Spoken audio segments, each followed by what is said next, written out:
Counter sign பண்றாரு Nedunchezhiyan. Counter sign தான் பண்றாரு, ஃபார்வர்ட் பண்றாரு. Okay okay. அத காரணம் காமிச்சு நெடுஞ்செழியனையும் வழக்குல சேர்க்கிறாரு. தனி நீதிமன்றம் அவரை விடுவிக்குது.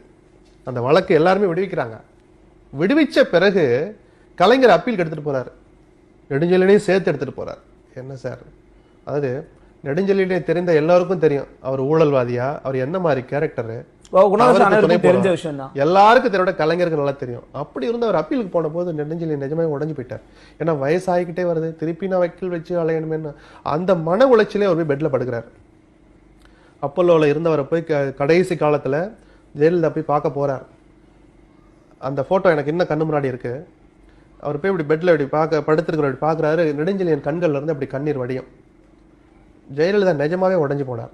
இதையும் அவர் பகிர்ந்துக்கிறார் சோக்கிட்ட. அவரை பார்த்துட்டே நான் கலங்கிட்டேன். அவருடைய அந்த வழக்கு அப்பீல் போனது அவர் மனசை ரொம்ப பாதிச்சிடுச்சு. ஐம்பெரும் தலைவர்களில் ஒருவர், தம்பி வா தலைமை ஏற்கவான்னு அண்ணாவால் சொல்லப்பட்ட நெடுஞ்செழியன்.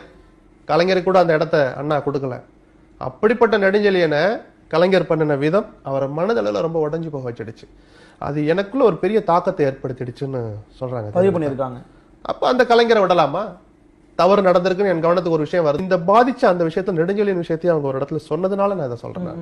அப்ப கலைஞருக்கு ஒரு பாடத்தை கத்துக் கொடுப்போம் அப்படின்றதான் அந்த இதுக்கு ஒரு காரணமா